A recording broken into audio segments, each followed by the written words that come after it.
मैं एक बहुत ही ज़रूरतमंद औरत थी, क्योंकि कुछ ही समय पहले मेरे पति का देहांत हो गया था।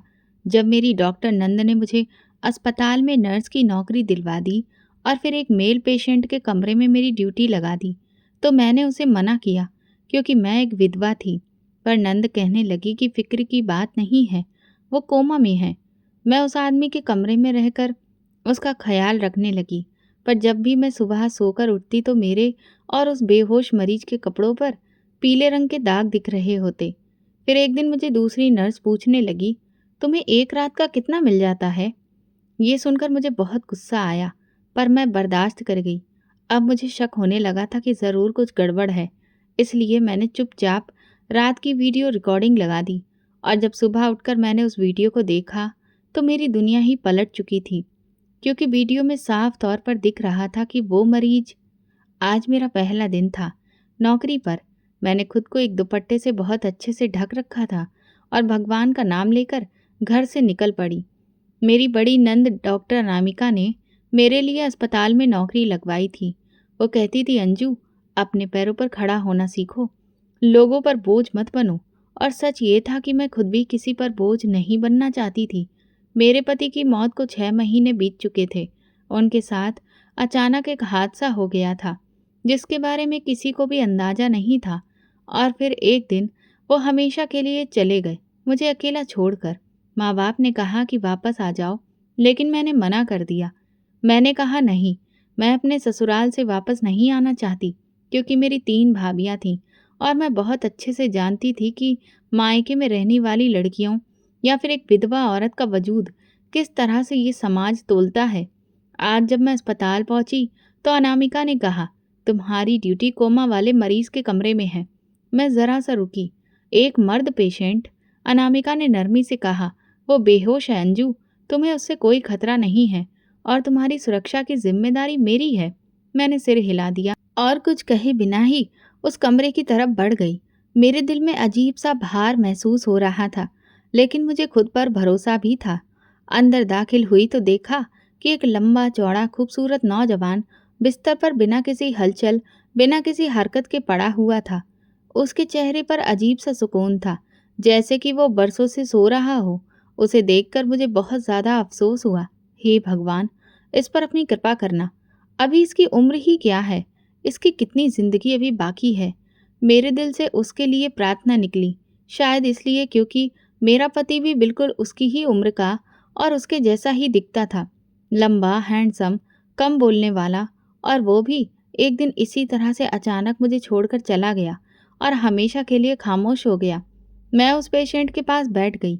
मेरी भगवान में बहुत आस्था है और इसी वजह से मैंने भगवान के कुछ भजन धीमी आवाज़ में गाने शुरू कर दिए। कमरे में सुकून छा गया था।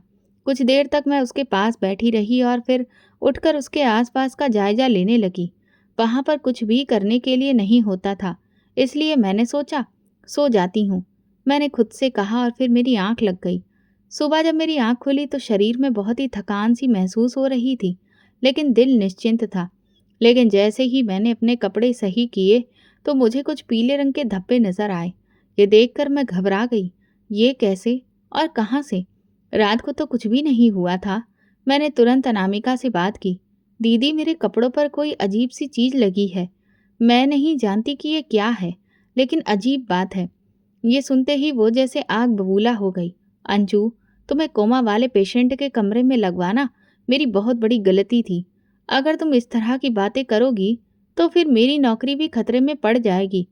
लेकिन दीदी, मैंने तो अभी कुछ कहा ही नहीं है, बस पूछा है कि। उन्होंने बीच में टोक कर कहा, बस, कोई बात किसी से मत करना और अपने काम से काम रखो। मैं खामोश हो गई, लेकिन दिल में एक सवाल पैदा हुआ, क्या वाकई मैं गलत कर रही थी? क्या सच में सिर्फ कुछ पूछ लेना ही गुनाह हो गया था? कुछ घंटे के बाद जब मैं नर्सिंग रूम में गई तो वहाँ 2 नर्सें आपस में हंस रही थीं। एक ने मुझे देखा और कहा, रात का मुआवजा अच्छा मिला होगा, है ना? मैं हक्का बक्का रह गई। मुआवजा? क्या मतलब? दूसरी नर्स ने तंजिया हंसी हंसते हुए कहा, अरे नया नया चेहरा है, अभी समझ नहीं आया होगा। मैं शर्म से ज़मीन में गड़ गई। मेरे पास कोई जवाब ही नहीं था। कुछ लम्हों के लिए ऐसा लगा जैसे मेरी आंखों के सामने अंधेरा छा गया हो। जब अनामिका दीदी ने गुस्से में मुझे चुप करवाया और वो नर्सें अजीब तरह के कमेंट छोड़कर हंसने लगीं। तो मेरे लिए कुछ भी बदला हुआ नहीं था, बस थोड़ा ज़्यादा साफ हो गया था। मुझे अंदाज़ा हो चुका था कि ये जगह जितनी साफ दिखाई देती है उतनी है नहीं। अगले दिन जब ड्यूटी शीट देखी तो मेरा नाम फिर उसी कमरे के साथ लिखा था, यानी कि अब मेरी हमेशा के लिए ड्यूटी वहीं के लिए बन चुकी थी। कोमा वाले पेशेंट का कमरा। दीदी, मेरी ड्यूटी किसी और जगह लगवा दीजिए, मैंने आराम से पूछा। वो चेयर पर बैठी हुई फाइल पलट रही थी। क्यों? अब क्या दिक्कत हो गई है? बस थोड़ी परेशानी हो रही है। वो मरीज मर्द है ना? उनकी आवाज़ बुलंद हो गई। मैंने तुम्हें वहाँ खुद लगाया है और ये सबसे आसान ड्यूटी है। ना कोई शोर, ना भीड़ भाड़, और वो आदमी भी कोमा में है। ना कुछ देखता है और ना सुनता है। इससे तुम सुरक्षित भी बनी रहती हो। अगर बार बार जगह बदलती रहोगी तो फिर सबको शक होगा। हालात को समझने की कोशिश किया करो। मैं खामोश हो गई। उनकी बात में वजन था और हालात, वो तो मेरे खिलाफ ही थे। कुछ दिनों में ही मेरा रूटीन बन गया। शाम के वक्त अस्पताल आती, ड्रेस पहनती, अटेंडेंस लगाती और सीधा उस कमरे में चली जाती। कमरे का दरवाज़ा बंद होता, रोशनी धीमी रखती और मशीनों की धीमी बीप की आवाज़ हर तरफ फैली रहती। पेशेंट का नाम फाइल पर आदित्य राय चौधरी लिखा था। मैं फाइल देख चुकी थी। वो एक ही जगह लेटा रहता, उसकी पलक तक नहीं हिलती। कुछ दिन बाद एक दिलचस्प बात हुई। सफाई के दौरान मुझे कमरे की दराज खुली हुई मिली। अंदर एक पुरानी घड़ी, एक गंगा जल की बोतल और एक छोटी सी डायरीनुमा नोटबुक थी। मैंने वो नोटबुक खोली तो उसमें सिर्फ खाली पन्ने थे, लेकिन आखिरी पन्ने पर एक छोटी सी बात लिखी थी। खामोशी सब कुछ सुन लेती है। मैंने वो बात कई बार पढ़ी। उसमें एक अजीब सा असर था, जैसे कि किसी खामोश चीख की गवाह हो। अगली रात मैं कमरे में आई तो नर्स रूम में एक नर्स दिखाई दी। उसका नाम गीता था। उसने मुझे देखा, नज़र चुराई और बड़बड़ाई, यही है शायद। मैंने सुना पर अनसुना कर दिया। रात को हमेशा की तरह मैंने बाकी पेशेंट्स को दवाइयाँ दी, टेम्परेचर चेक किया और वापस अपनी ड्यूटी वाले रूम में आ गई। मैं आज अपने साथ एक बहुत अच्छी किताब लेकर आई थी। मैंने सोचा कि मैं पढ़कर आदित्य को सुनाऊंगी, क्योंकि कोमा में जो मरीज होता है वो कम से कम सुन तो सकता ही है ना। और वो बेचारा न जाने कब से इसी हाल में लेटा होगा। मैं काफ़ी देर तक उसे किताब पढ़कर सुनाती रही और फिर धीरे धीरे मुझे अजीब सी थकान महसूस होने लगी। मैंने सोचा कि कुछ देर के लिए झपकी ले लेती हूँ, लेकिन जब मैं जागी तो 3 घंटे गुजर चुके थे। मुझे झटका लगा। उसी वक्त मुझे ड्रिप लगानी थी। मैंने तुरंत ही अपना काम पूरा किया। एक दिन ऐसा हुआ कि वार्ड बॉय कमरे में आया और बोला, बाहर आपको डॉक्टर अनामिका बुला रही हैं, कुछ डॉक्यूमेंट्स पर साइन लेने हैं। मैंने अपने हाथ के दस्ताने उतारे और बाहर निकलने ही लगी थी कि मुझे ऐसा लगा कि कमरे का दरवाज़ा लॉक हो गया है। क्या इसे तुमने लॉक किया? मैंने वार्ड बॉय से पूछा। नहीं मैडम, दरवाज़ा तो खुद ही बंद हुआ, इसमें ऑटो लॉक सिस्टम है, उसने बेफिक्री से जवाब दिया। मुझे शक सा हुआ, मगर फिर खुद को समझा लिया कि शायद वाकई सिस्टम ही ऐसा हो। कुछ दिनों बाद एक और नर्स आई, शिवानी। वो मेरे पास आकर बोली, आपको पता है वो मरीज 5 महीने से इसी हालत में है। 5 महीने? मैं हैरत से दोहराया। हाँ, और कोई उसे देखने भी नहीं आता। बस एक बार कोई वकील सा आदमी आया था, वो भी पिछले महीने। बात छोटी थी लेकिन मेरे लिए बहुत बड़ी हो गई। ऐसा कैसे हो सकता है कि एक करोड़पति पेशेंट, वो भी इतना जवान, और कोई भी देखभाल के लिए नहीं। मैं अगली रात उसके हाथों को ध्यान से देख रही थी तो उसके नाखून कटे हुए थे, दाढ़ी भी अच्छे से बनी हुई थी, जैसे कि किसी ने अभी कुछ समय पहले ही उसका ख्याल रखा हो। मैंने उसकी पलकों को ध्यान से देखा तो वहाँ पर एक बार मुझे हल्की सी हलचल दिखाई दी। मैं चौंक गई। तुरंत मशीन की तरफ देखा। हर चीज़ नॉर्मल थी। ये सब इत्तेफाक था या कुछ और, समझ नहीं आ रहा था। एक दिन अस्पताल के स्टोर से दवा लेने गई तो स्टोर इंचार्ज ने कहा, आदित्य साहब के कमरे में कुछ दवाइयाँ स्पेशल आती हैं, वो तुम ले जाया करो। स्पेशल? लेकिन क्यों? वो तो कोमा में है ना। ये ऊपर से ऑर्डर है, हम कुछ भी नहीं कर सकते। वहीं खड़े खड़े मुझे लगा कि कोई मुझे पीछे से घूर रहा है। पलट कर देखा तो गीता खड़ी थी। वो कुछ कहना चाह रही थी पर रुकी रही। मैं उसके पास गई। तुम्हें कुछ कहना है? वो एक लम्हे को हिचकिचाई, फिर बोली, आप बहुत अच्छी हैं, लेकिन यहाँ सब लोग अच्छे नहीं हैं, इसलिए सावधानी जरूर बरतिएगा। मैं पलटकर अपने कमरे की तरफ चली गई, दिल में एक अजीब सा बोझ लिए।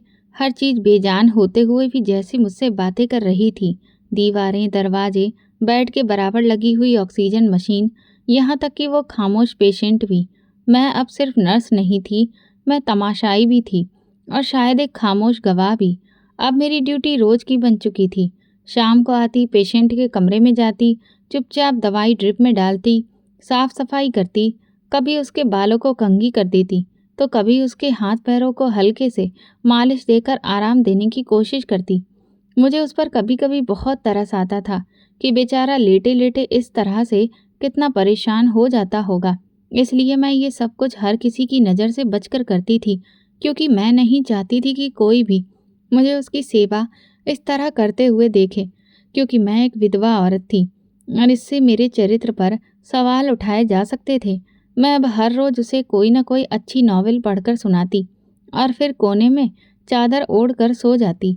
इस पूरे काम के दौरान ना किसी से कोई बात होती, ना कोई दखल अंदाजी, लेकिन कुछ दिनों से एक अजीब सा रूटीन बन गया था, जिसने मेरी नींद को भी सुकून से भर दिया था। हर सुबह आँख खोलती तो मेरे कपड़ों पर कुछ पीले धब्बे होते। पहले दिन सोचा कि शायद सफाई के दौरान कोई दवा या फिर कोई दूसरी चीज़ का धब्बा लग गया होगा, लेकिन अगले दिन फिर वही हुआ और फिर तीसरे दिन भी। एक दिन जब नर्सिंग रूम में मैं ड्रेस बदल रही थी तो एक नर्स आरती ने कहा, अंजू दीदी, आपकी ड्रेस तो बहुत ज़्यादा ही इस्तेमाल की गई लगती है। रात की ड्यूटी लगता है अच्छी उजरी। मैंने चौंक कर उसकी तरफ देखा। क्या मतलब है तुम्हारा? वो हंसने लगी। अरे दीदी, ये तो मजाक था, आप तो बहुत जल्दी गंभीर हो जाती हैं। फिर दूसरी नर्स नैना बोली, आरती छोड़ो भी, अंजू दीदी बहुत अच्छी औरत हैं, उन्हें ये सब बातें समझ में नहीं आती। मैं वहाँ से चुपचाप निकल गई, लेकिन अंदर कुछ खटकने लगा। ये धब्बे, ये बातें, ये इशारे, इन सब में कुछ अजीब जरूर था। फिर एक और वाकया हुआ। ड्यूटी के दौरान एक वार्ड बॉय दवा देने आया। मैंने उसे गुड इवनिंग कहा, लेकिन वो बिना जवाब दिए अंदर दाखिल हुआ। दवा रखी और पलटकर दरवाजे पर एक अजीब सी मुस्कुराहट के साथ बोला, आप बहुत ही बहादुर हैं मैडम। मैं हैरान रह गई। क्या मतलब? कुछ नहीं, बस ऐसे ही। और फिर वो चला गया। ऐसा पहली बार हुआ था कि किसी ने मुझे बहादुर कहा, लेकिन इस जुमले के पीछे क्या था मैं समझ नहीं सकी। अगली रात कमरे में दाखिल होते हुए मैंने दरवाजे का लॉक अच्छे से चेक किया। मुझे कुछ अजीब सा महसूस हुआ, जैसे क्लिक की आवाज़ अलग लग रही हो। जैसे दरवाज़ा बंद तो हुआ, लेकिन वाकई में मैंने देखा कि अंदर से कुंडी खुद ब खुद ही लग गई थी। फिर दिल में ख्याल आया कि शायद वाकई सिस्टम में कुछ खराबी है। मैंने मोबाइल निकालकर वीडियो बनाने की कोशिश की, मगर अंदर तो नेटवर्क काम ही नहीं कर रहा था। एक तरफ दीवार पर एक पुराना वेंटिलेटर लगा था, जो अक्सर खुद ब खुद ही हल्का सा शोर करता था, जैसे कोई धीरे धीरे सांस ले रहा हो। मैंने इस बार ध्यान दिया तो महसूस हुआ कि ये शोर धीमे धीमे आता है और ठीक उसी वक्त बंद हो जाता है जब मैं बुक पढ़ रही होती हूँ। उस रात मैंने कमरे की कुछ चीज़ों में बदलाव कर दिया। मैं बिस्तर के ठीक नीचे से जाते हुए फर्श पर नमक की एक बारीक सी लाइन बना दी। सोचा शायद किसी कीड़े मकोड़े का आना जाना हो, लेकिन जब मेरी सुबह आँख खुली तो वो लाइन जमी हुई नहीं थी, बल्कि काफ़ी हिल चुकी थी। कुछ जगह से मिट्टी भी हटी हुई थी और मेरे कपड़ों पर वही धब्बे थे। अब मैं डर नहीं रही थी, बस सतर्क थी। इसके पीछे कोई राज जरूर है। कुछ दिनों बाद मेरी नंद ने मुझे कैंटीन में बुलाया। वहाँ बैठकर वो बोली, अंजू, तुम्हारी बार बार शिकायतें हो रही हैं, अपनी हरकतों पर ध्यान दो। मेरी कौन सी हरकतें? मैं तो सिर्फ अपने कपड़ों पर लगने वाले धब्बों के बारे में। बस करो अंजू, अगर ये नौकरी तुम्हें रखनी है तो खामोश रहना सीखो।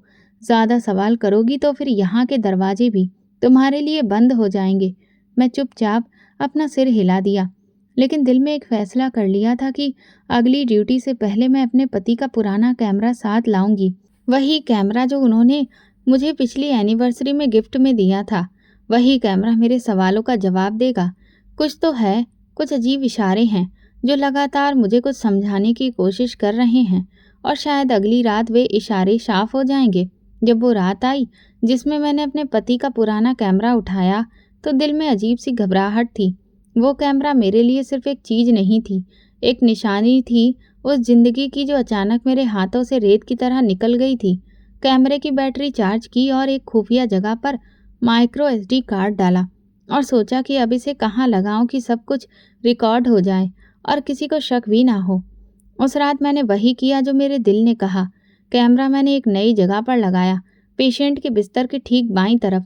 सामने कमरे की लाइट धीमी रखी, जैसे हमेशा रखती थी, ताकि माहौल में कोई भी बदलाव महसूस ना हो।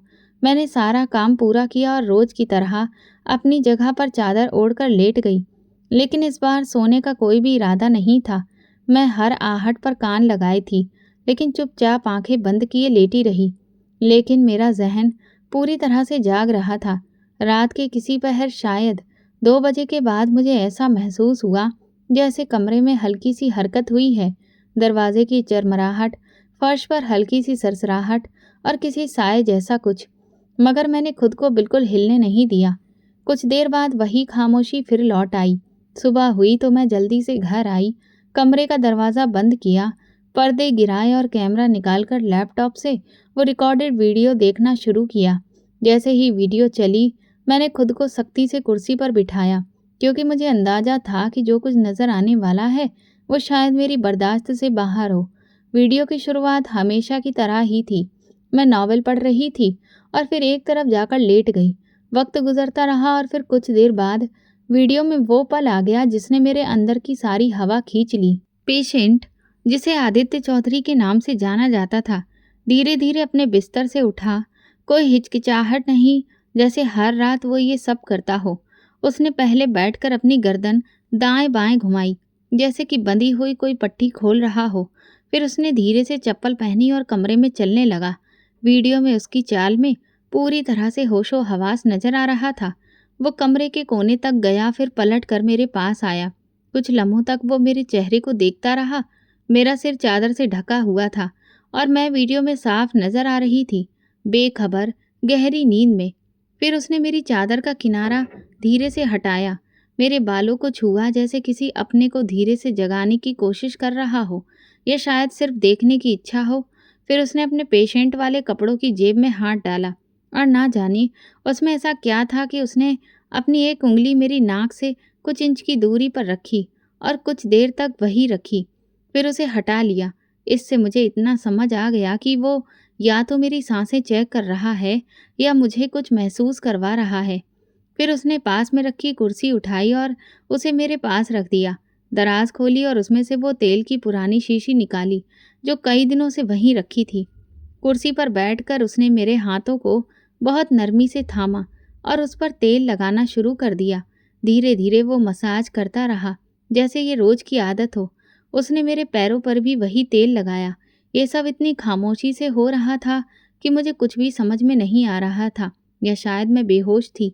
कुछ लम्हों बाद उसने मेरे हाथ को थामे रखा।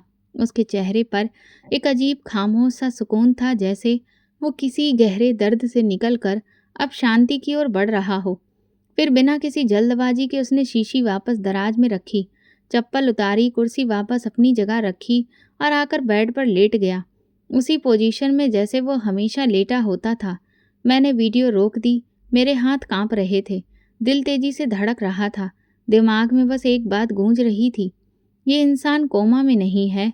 मैंने तुरंत मोबाइल उठाया और अनामिका दीदी को कॉल किया, लेकिन उनका नंबर बंद आ रहा था। मैंने वीडियो फिर से चलाया और कुछ स्क्रीनशॉट्स ले लिए, सबूत के तौर पर। दोपहर को जब मैं अस्पताल पहुंची तो वार्ड में दाखिल होते ही वही शख्स मिला जिसने कुछ दिन पहले मुझे बहादुर कहा था। उसने फुसफुसाते हुए कहा, आपने वो वीडियो देख ली? मैं चौंक गई। उसे कैसे पता? वह आगे कुछ नहीं बोला, बस गर्दन झुकाकर वहां से चला गया। मैं समझ गई कि यहाँ और भी लोग हैं जो सब जानते हैं, मगर चुप हैं। मैं सीधा अनामिका दीदी के ऑफिस गई, दरवाज़ा खटखटाकर अंदर गई और बिना कुछ कहे मोबाइल उनके सामने रख दिया। वीडियो चला दी। वो पूरी वीडियो चुपचाप देखती रही। जब वीडियो ख़त्म हुई तो उन्होंने मोबाइल मेरी ओर वापस धकेला और कहा, ये सब नकली है, शायद तुम्हें सपना लगा हो। तुम्हारी वीडियो अस्पताल के मैनेजमेंट पर सवाल उठा रही है। तुम अपनी नौकरी खुद खतरे में डाल रही हो। मैंने दृढ़ता से कहा, ये सपना नहीं है, ये हकीकत है, और अब ये बात मुझ तक नहीं रहेगी। उन्होंने कठोर लहजे में कहा, अंजू, इस वक्त तुम बहुत जज्बाती हो, बेहतर होगा कुछ दिन की छुट्टी ले लो। मैंने जवाब दिया, नहीं, मैं अपनी ड्यूटी पर आऊँगी, वहीं उसी कमरे में। वो मुझे घूरती रह गई और मैं ऑफिस से निकल आई। शाम को जब मैं स्टोर रूम से दवाइयाँ लेने गई तो एक नर्स मेरे पास आई। और धीरे से बोली, वो इंसान जो बेड पर है सिर्फ सोता नहीं है, वो देखता है और सुनता भी है। मैंने पूछा, तुम्हें कैसे पता? वो बोली, कभी कभी जब मैं कुछ वहाँ करती हूँ तो वो मुस्कुराता था। मैं उसी दिन समझ गई थी कि कुछ सही नहीं है। अब मेरे सामने सिर्फ एक रास्ता बचा था, अगली रात उसके सामने सच्चाई रखना।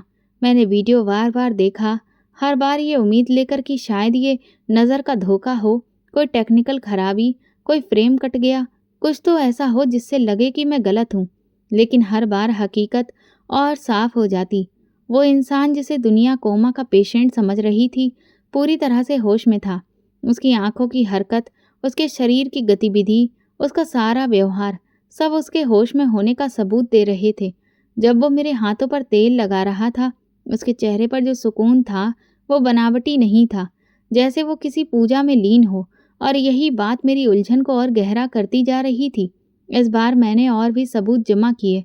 बेड की चादर से एक धब्बा साफ करके टिश्यू में रखा, दराज में रखी शीशी की तस्वीर ली और हर लम्हे को अपने नोट्स में दर्ज किया। मेरी नीयत सिर्फ सच तक पहुंचना थी, न बदनामी का डर, न किसी से लड़ाई। अगले दिन मैं फिर अनामिका दीदी के पास गई। दरवाज़ा बंद था। मैंने हल्की दस्तक दी। वो अंदर बैठी फाइलों में खोई थी। मैंने कहा, दीदी आपको एक बार और वीडियो दिखानी है। उन्होंने नज़र उठाई। अंजू, तुम बाज नहीं आओगी? दीदी बस एक नज़र, फिर जो फैसला लेना हो ले लीजिए। मैंने लैपटॉप उनके सामने रखा, वीडियो चलाया और खुद चुपचाप बैठ गई। वीडियो चलती रही और उनके चेहरे के हाव भाव धीरे धीरे बदलने लगे, जैसे हर फ्रेम के साथ उन्हें यकीन हो रहा हो कि मैं झूठ नहीं बोल रही, लेकिन मानने से इनकार कर रही हूँ। वीडियो खत्म होने पर उन्होंने लैपटॉप बंद कर दिया और ठंडे स्वर में बोली, ये वीडियो झूठी है। तुमने इसे किसी से एडिट करवाया है। इस तरह के इल्ज़ाम लगाकर तुम अपनी और मेरी नौकरी खतरे में डाल रही हो। मैंने कहा, दीदी आप जानती हैं कि ये झूठ नहीं है। आप सब जानती हैं। बस बहुत हो गया। उन्होंने गुस्से में कहा, अगर तुमने ये वीडियो किसी को दिखाई या ये बात कहीं फैली तो मैं मजबूर होकर तुम्हें नौकरी से निकालने के लिए मैनेजमेंट को रिपोर्ट कर दूंगी। मैं हैरत से उनकी आंखों में देख रही थी। वहाँ ना कोई हमदर्दी थी और ना ही कोई रहम, सिर्फ एक रुकावट थी, जैसे वो खुद किसी मजबूरी में फंसी हो। मेरे लिए इससे ज़्यादा तकलीफ दे बात और कोई नहीं थी कि जिस इंसान पर मैंने सबसे ज़्यादा भरोसा किया वही मेरी आवाज़ दबाने पर तुली हुई थी। मैं चुपचाप बाहर आ गई। कॉरिडोर में नर्स गीता मिली। उसने एक नज़र में सब कुछ समझ लिया। सब लोग इनकार कर रहे हैं? उसने धीरे से पूछा। मैंने बस सर हिला दिया। तुम्हें कुछ दिखाई दिया है? उसने कहा और मुझे फिर स्टोर रूम की तरफ ले गई। वहाँ एक पुरानी अलमारी के पीछे से उसने एक लिफाफा निकाला। उसमें पुरानी रिपोर्ट्स थीं, आदित्य रॉय चौधरी की। ये देखो। उसने एक पीला पन्ना निकाला। ये उसकी न्यूरो रिपोर्ट है, जो कभी रजिस्टर में शामिल ही नहीं की गई। लिखा है कि पेशेंट को नींद की दवा दी गई है, लेकिन उसका रिस्पॉन्स नॉर्मल है। कोमा जैसा कोई सबूत नहीं है।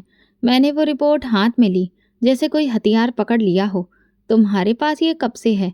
मैंने पूछा। काफ़ी समय से, पर कभी हिम्मत नहीं हुई किसी को दिखाने की। अब दिखाओगी? मैंने कहा, अब छुपाना जुर्म है। उसी शाम मैंने रिपोर्ट, वीडियो और तस्वीरें सब एक फोल्डर में रखी और सीधे अस्पताल के एक senior admin officer doctor Kabir के ऑफिस चली गई। वो कठोर लहजे के इंसान थे, लेकिन उसूल पसंद भी, समझ जाते थे। सर, मुझे एक बहुत ही गंभीर बात बतानी है। मैंने उन्हें सब बताया। वो बोले, क्या तुम्हारे पास सबूत है? मैंने सारा फोल्डर उनके सामने रख दिया। उन्होंने एक एक चीज़ ध्यान से देखी, वीडियो चलाई, रिपोर्ट्स की जांच की और फिर बोले, अगर ये सच है तो पूरा सिस्टम झूठ पर चल रहा है। जी, और मेरी नंद डॉक्टर अनामिका, वो सब जानती हैं। उन्होंने तुरंत फ़ोन उठाया, किसी को बुलाया और मुझे कहा, तुम खामोशी से वापस अपनी ड्यूटी पर जाओ, आगे हम संभालेंगे। उसी रात मेरे दिल ने यह फैसला ले लिया कि अब जो भी हो सच्चाई से पीछे नहीं हटूंगी। कमरे में आई तो आदित्य हमेशा की तरह खामोश पड़ा था, पर आज पहली बार उसे देखकर मैं ना डरी हुई थी ना घबराई हुई, क्योंकि अब मैं जान चुकी थी कि वो बेहोश नहीं, सिर्फ चुप है। और अब मैं भी चुप नहीं रहूंगी। डॉक्टर कबीर ने वीडियो देखकर कहा तो था कि मामला संभालेंगे, लेकिन 2 दिन गुजर गए और कोई कार्रवाई होती नजर नहीं आई। अनामिका दीदी ने एक बार भी मुझसे बात नहीं की, सिर्फ एक नज़र डाली, जैसे मैं उनके लिए अब गैर जरूरी हो चुकी हूँ। ड्यूटी अभी भी वही, कमरा वही, पेशेंट वही और वही खास माहौल। मैं सोचने लगी कि सिर्फ वीडियो और ज़ुबानी शिकायत काफ़ी नहीं है। मुझे सबूत चाहिए जो सिर्फ दिखे नहीं, पढ़े भी जा सकें। उसी रात मैंने एक प्लान बनाया। नाइट ड्यूटी के दौरान जब ward boy clerk store room में गया, मैं खामोशी से नर्सिंग रूम के पीछे गई, जहाँ पेशेंट्स की फाइल रखी जाती थी। फाइलों को एक-एक करके देखने में मैंने समय बर्बाद नहीं किया। सिर्फ आदित्य राय चौधरी का नाम ढूंढा और तुरंत कमरे में वापस आ गई। दरवाज़ा बंद किया, बेड लैंप जलाया और फाइल खोली। पहले पन्ने पर लिखा था, patient deep coma monitored 3 months. ये वही बात थी जो सब कहते आए थे, लेकिन अगले पन्ने पर एक और कागज़ चिपका हुआ था, जैसे जल्दी में जोड़ा गया हो।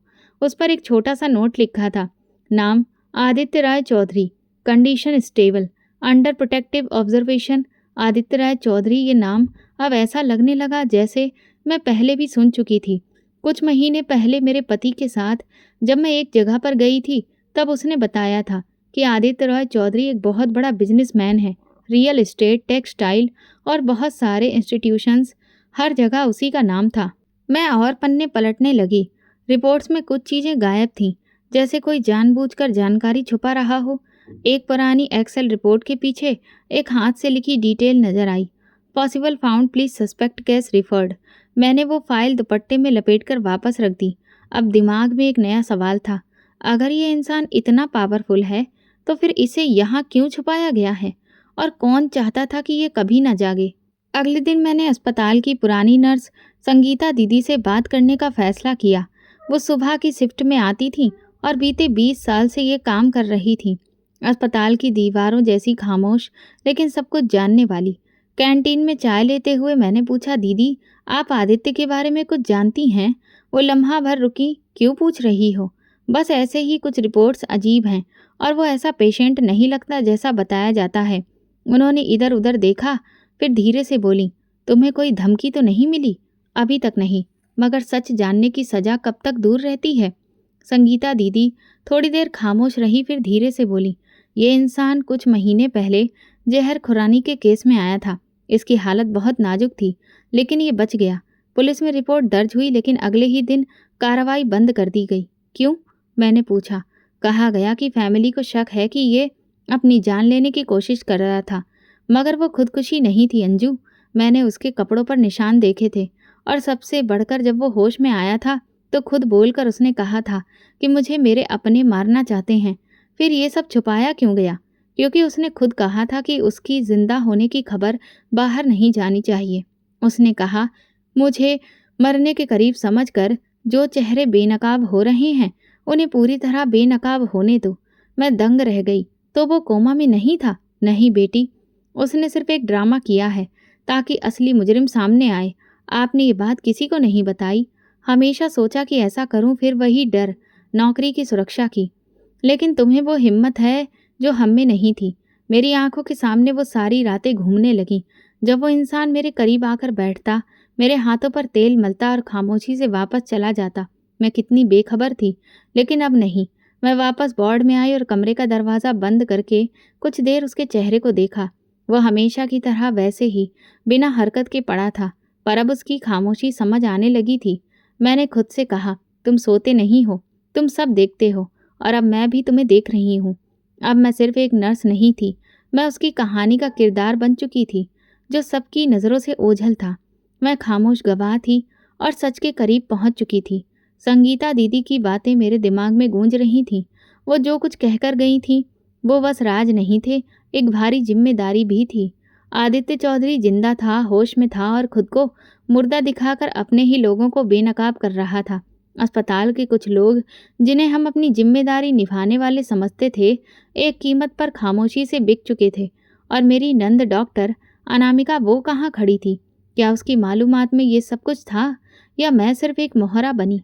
दिल चाहा कि उसे फिर से टटोल लूं, सवाल करूं, मगर अब मैं जान चुकी थी कि मेरे सवाल उसे नहीं, उस इंसान से होने चाहिए जिसने खुद को मुर्दा जाहिर किया है, जिसने मुझे रातों रात अपने पास बिठाया और खामोशी से तमाशा देखता रहा। उस दिन मैंने अपनी ड्यूटी पूरी की, किसी से बात नहीं की, ना किसी का सामना किया। दिल में बस एक ही सोच थी, आज बात करनी है, आज पर्दा उठना है। मैं अस्पताल के मंदिर गई, माथा टेका, प्रार्थना की और फिर चेंजिंग रूम में ड्रेस पहनने गई। आज मैंने अपने पति की दी हुई वो घड़ी पहनी जो मैं सिर्फ खास मौके पर पहनती थी। दिल में मजबूत इरादा था, कमजोरी नहीं। कमरे में दाखिल हुई तो हमेशा की तरह दरवाज़ा बंद करने से पहले मैंने गीता को बाहर देखा। वो थोड़ी दूरी पर खड़ी मुझे ही देख रही थी। मैंने धीरे से सिर हिलाया और वो पलट गई। दरवाज़ा बंद हुआ। कमरा अंधेरे में डूबा हुआ था। सिर्फ मॉनिटर की नीली रोशनी दीवार पर हल्की सी रंगत डाल रही थी। मैं धीरे धीरे बेड के करीब गई। दिल धड़क रहा था, लेकिन कदम मजबूत थे। मुझे सब पता है, मैंने नरमी से कहा। अब ये ड्रामा बंद कर दीजिए। वो लम्हा कुछ पल का मेहमान था। अचानक एक पलक झपकने के सेकंड में उसने आंखें खोल दी। मैं पत्थर बनी खड़ी थी और वो आदित्य रॉय चौधरी पूरे होशो हवास में मुझे देख रहा था। आखिरकार तुमने सच जान लिया अंजू, उसने धीरे से कहा। कितने दिनों से तमाशा चल रहा है? मैंने पूछा। आवाज़ में कोई भी कपकपाहट नहीं थी। काफ़ी दिनों से, बल्कि महीनों से। लेकिन तुम्हारे आने के बाद ये सारा खेल एक और ही दिशा में चला गया। तुमने मुझे क्यों चुना? मैंने तुम्हें नहीं चुना, हालात ने किया। तुम्हारी फिक्र, तुम्हारी खामोशी, तुम्हारी अच्छाई, तुम्हारा ये मिजाज, ये सब खुद ब खुद मेरे लिए भरोसे का कारण बन गया। और अनामिका? मैंने पूछा। वो भी सब जानती है? नहीं, अनामिका को सिर्फ इतना पता है कि मैं जिंदा हूँ। बाकी कहानी उसके लिए भी छुपा ली गई है, लेकिन वो खुद को सुरक्षित रखना जानती है। तुम्हारी खामोशी मेरे लिए मुश्किल थी। तुम जानते थे कि मैं क्या कह रही हूँ, फिर भी खामोश रहे। वो लम्हे भर को चुप रहा, फिर बोला। मैं मजबूर था। अगर किसी पर भरोसा करता तो सब कुछ बर्बाद हो जाता। तुम पर भी शक था, लेकिन तुमने खुद ही सब साफ कर दिया। अब क्या चाहते हो? सच का पूरा चेहरा दिखाना चाहता हूँ। मेरे अपने करीबी भाई बहन, बिजनेस पार्टनर्स, सब ने मुझे ख़त्म करने का प्लान बनाया। जहर दिया, गाड़ी के ब्रेक फेल करवाए और फिर अस्पताल में एडमिट करवा के मेरी मौत की खबर फैला दी। और तुमने चुपचाप सब सह लिया, यहाँ छुपकर रहना मंजूर किया। नहीं अंजू, मैंने वक्त को खरीदा है। यहाँ से बाहर हर चीज़ खतरनाक है, लेकिन अंदर से मैं एक एक चीज़ को नोट कर रहा हूँ। मेरे वकील, मेरे खुफिया गार्ड्स और कुछ वफादार लोग पूरी रिपोर्ट तैयार कर रहे हैं। सिर्फ एक खास वक्त का इंतज़ार है, और तब तक मैं क्या करती रहूं? अब तुम्हें कुछ नहीं करना है। तुम सिर्फ मेरी सच्चाई की गवाह बन चुकी हो। मैं कुर्सी खींचकर उसके पास रखी और बैठ गई। मैं कोई तमाशा देखने वाली नहीं हूँ आदित्य। मैंने इस अस्पताल की दीवारों के पीछे बहुत कुछ सहा है, और जो कुछ होगा उसमें मेरा भी हिस्सा होगा। वो मुस्कुराया। तुम्हारा हिस्सा तो सबसे मजबूत है। शायद इस कहानी की शुरुआत तुम ही हो। हम खामोश हो गए। कमरे में सिर्फ मशीनों की हल्की आवाज़ बाकी रह गई। मैं उस रात सोई नहीं, वो भी नहीं। पहली बार दो जागते हुए इंसान उस कमरे में एक साथ थे, बिना पर्दे, बिना झूठ के। सुबह हुई तो बाहर रोशनी थी, मगर मेरे अंदर पहली बार सुकून था, क्योंकि अब मेरे सामने कोई पर्दा नहीं था। जब आदित्य ने नरमी से कहा, मैं जानता था कि तुम सब समझ जाओगी, तो मेरे कदम खुद ब खुद पीछे हटे। उसके लहजे में तसल्ली थी, मगर मेरे दिल में भारी गुस्सा उभरने लगा। मैंने गहरी सांस ली और बिना किसी झिझक के कहा, तुमने मेरे भरोसे का फ़ायदा उठाया। तुमने मुझे हर रात इस कमरे में रखा, अपनी सच्चाई छुपाकर मुझे तमाशा बनाया। वो कुछ देर खामोश रहा, फिर धीरे से बोला, नहीं अंजू, मैंने तुम्हें आजमाया। किसी इंसान के किरदार को परखने के लिए वक्त लगता है, और मैं हर कदम पर देख रहा था कि कौन मेरी गैर मौजूदगी में वफादारी निभाता है। तुमने वो सब किया जिसे कोई वैल्यू भी नहीं करता। मैं रुख मोड़ा, जैसे अपनी नाराज़गी को छुपाना चाहती थी, लेकिन सच यही था कि उसकी बातों में भी वजन था। मुझे अपनी खुददारी की कुर्बानी नहीं देनी थी, लेकिन ये भी मानना पड़ा कि जो इंसान इतनी बड़ी साजिश के खिलाफ अकेला खड़ा हो, वो किसी पर भी तुरंत भरोसा नहीं कर सकता।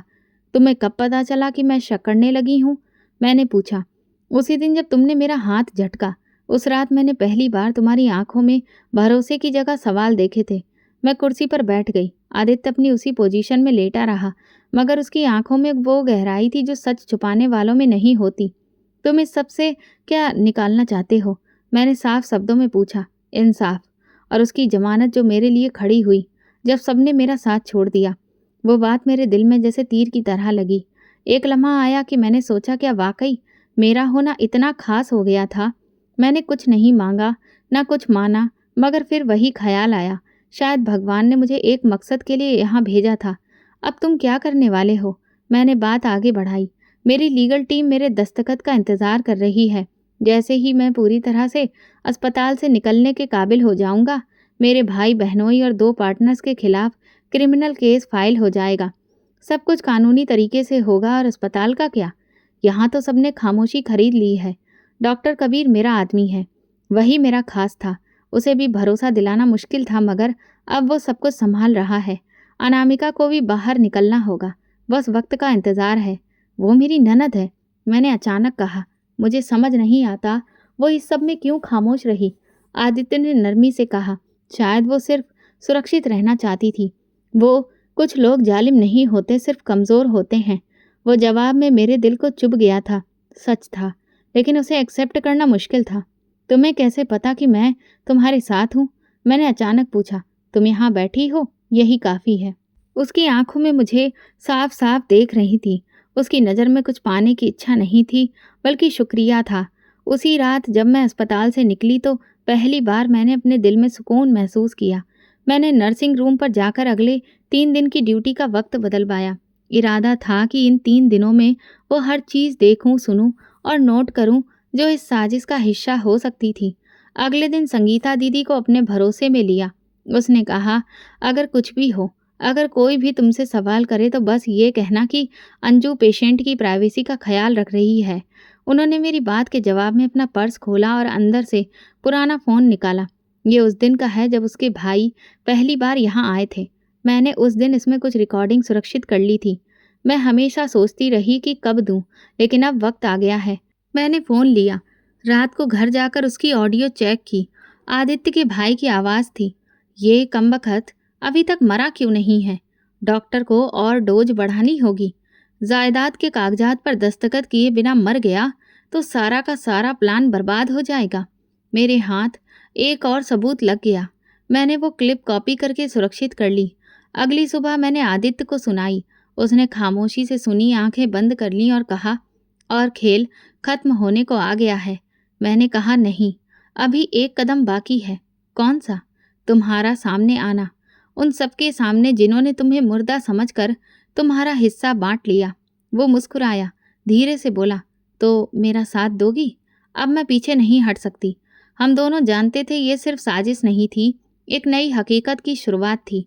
और उस हकीकत में मेरा किरदार ख़त्म नहीं हुआ था, बल्कि अब शुरू हुआ था।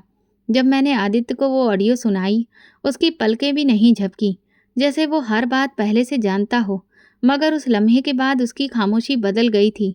अब वो बार बार नोटिस देखता, कॉल्स करता, फाइलों की चेकिंग करवाता, जैसे एक जंग का आखिरी प्लान बाकी हो और वो उसे खुद पूरा करना चाहता हो।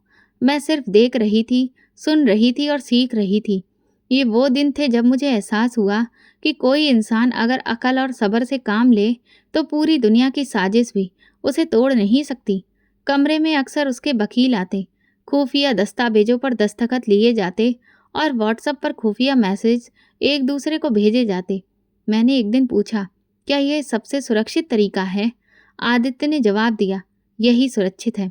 वो लोग मुझसे ज़्यादा समझदार हैं, लेकिन लापरवाह ज़रूर हैं। उनकी मक्कारी ने उन्हें बेनकाब कर दिया है। उसी शाम जब मैं ड्यूटी खत्म करके निकलने ही वाली थी, एक गाड़ी खामोशी से अस्पताल के पिछले दरवाजे पर आकर रुकी। गाड़ी से 2 आदमी निकले। एक के हाथ में लैपटॉप बैग था। वो अंदर आया और सीधा आदित्य के कमरे में दाखिल हो गया। मैं समझ गई ये फाइनल कार्रवाई की शुरुआत थी। अगले दिन अस्पताल के बाहर मीडिया तैनात खड़ी थी, लेकिन कोई चिल्लाहट नहीं, कोई शोर शराबा नहीं था।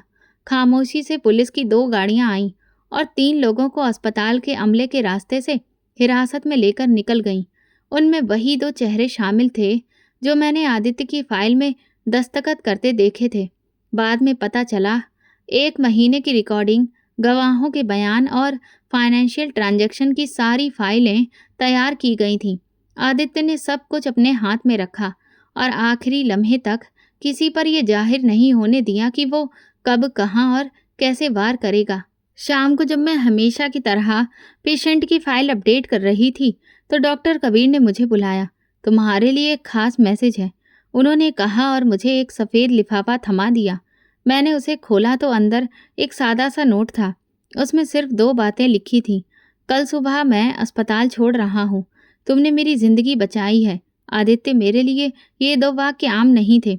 मैंने एक सफ़र देखा था और ऐसा लगा कि उसका पहला पड़ाव अब ख़त्म हो रहा था। अगली सुबह आदित्य एक खास रास्ते से पूरी सुरक्षा के बीच अस्पताल से निकल गया। उसके जाने के बाद कमरा खाली-खाली लगने लगा, जैसे दीवारों पर लटके कैलेंडर रुक गए हों, जैसे ऑक्सीजन मशीन की आवाज़ अब सिर्फ शोर बन गई हो। मेरी ड्यूटी तो चलती रही, मगर दिल वहीं कहीं अटका रह गया था। अनामिका दीदी से 2 बार मुलाकात अस्पताल के कॉरिडोर में हुई। उन्होंने नज़रें झुकाकर कहा, मुझे अंदाज़ा नहीं था कि ये मामला इतना संगीन है।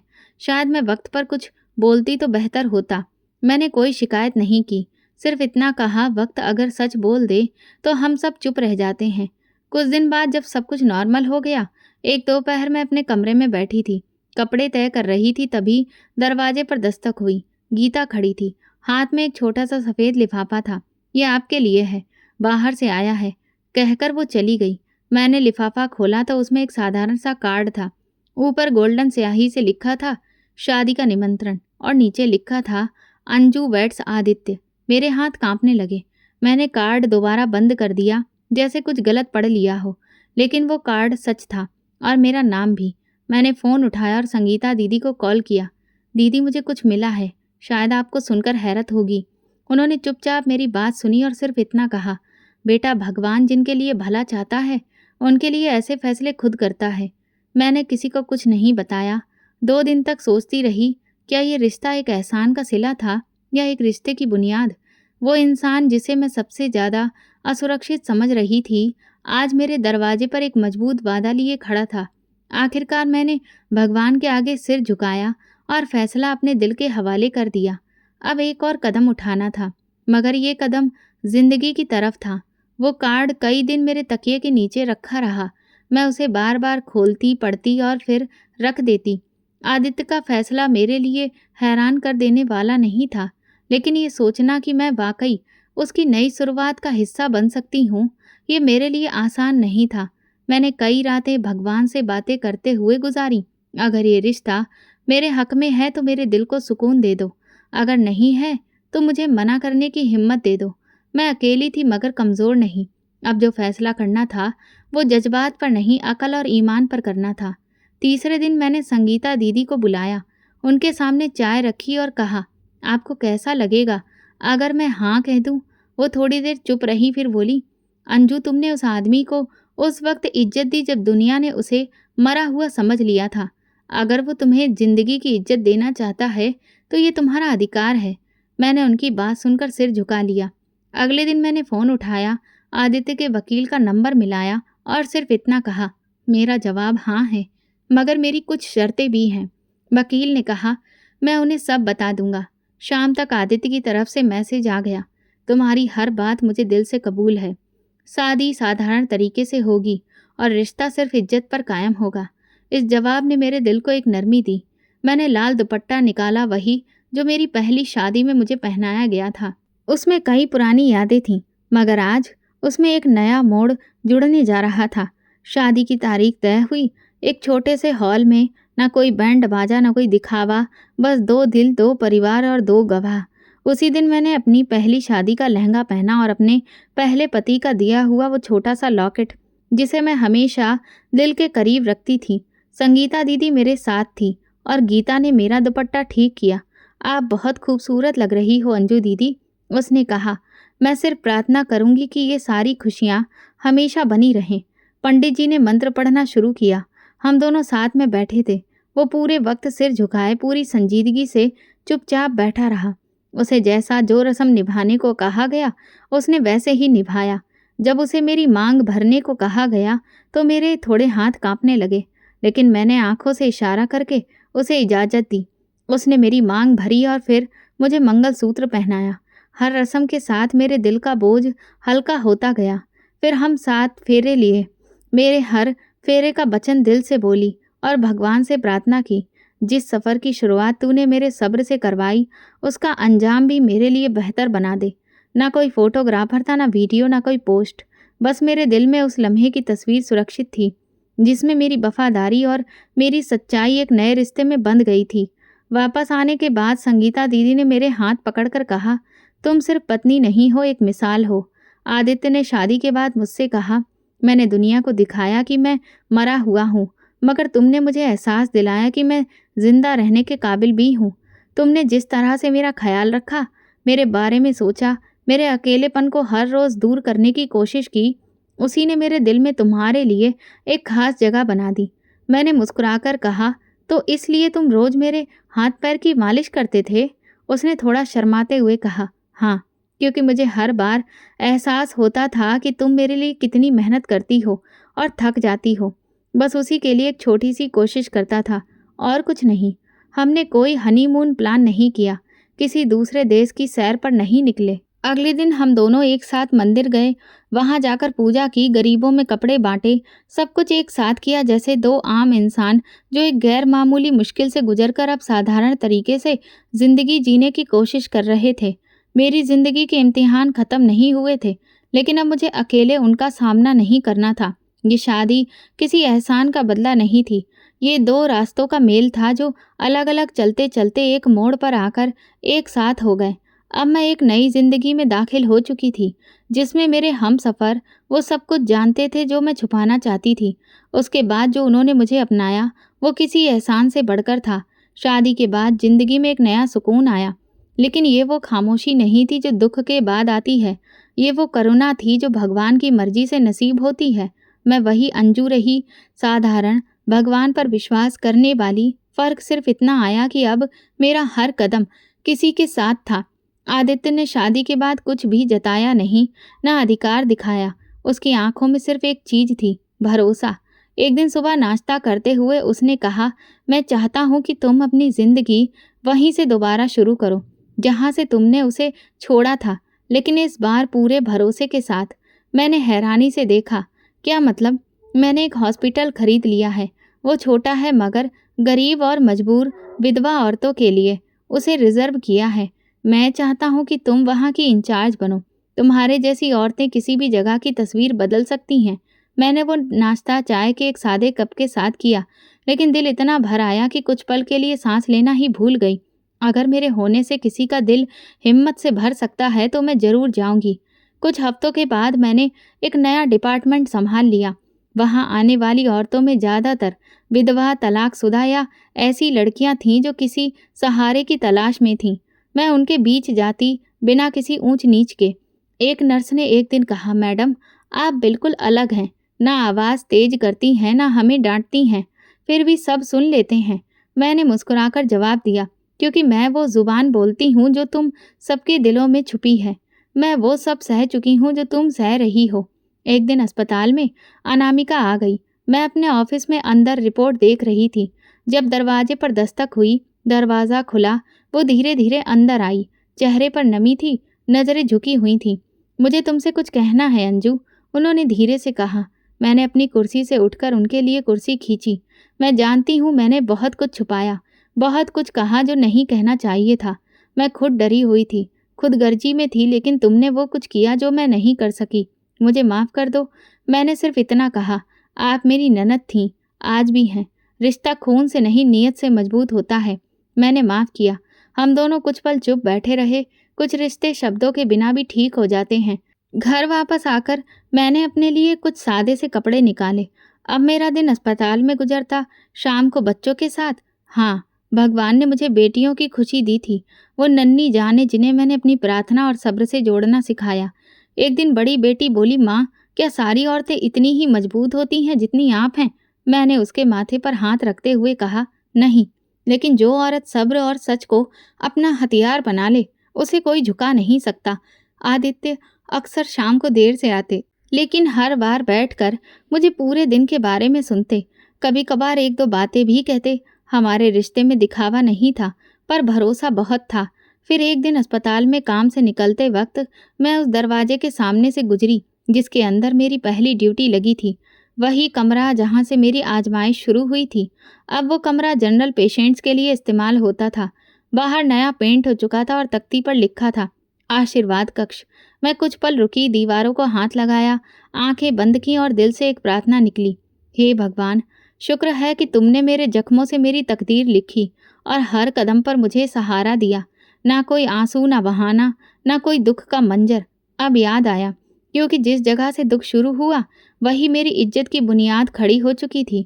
अब मैं अस्पताल की इंचार्ज हूँ, एक पत्नी हूँ, एक माँ हूँ, लेकिन सबसे बढ़कर वो औरत हूँ जो जानती है कि अगर नीयत साफ हो तो हालात चाहे जैसे भी हो, रास्ता खुद बन जाता है। ये वीडियो केवल मनोरंजन के उद्देश्य से बनाया गया है। सभी पात्र काल्पनिक हैं। वास्तविक व्यक्तियों, जीवित या मृत या वास्तविक घटनाओं से कोई समानता विशुद्ध रूप से संयोग है। किसी भी व्यक्ति, धर्म या जाति को ठेस पहुंचाने की मंशा नहीं है। तो दोस्तों, अगर आपको हमारी कहानी पसंद आई हो तो कमेंट करें, वीडियो को लाइक करें और ज़्यादा से ज़्यादा शेयर करें। चैनल पर नए हैं तो सब्सक्राइब करें और नोटिफिकेशन बेल दबाएं ताकि अगली अपडेट सबसे पहले आपको मिले। धन्यवाद।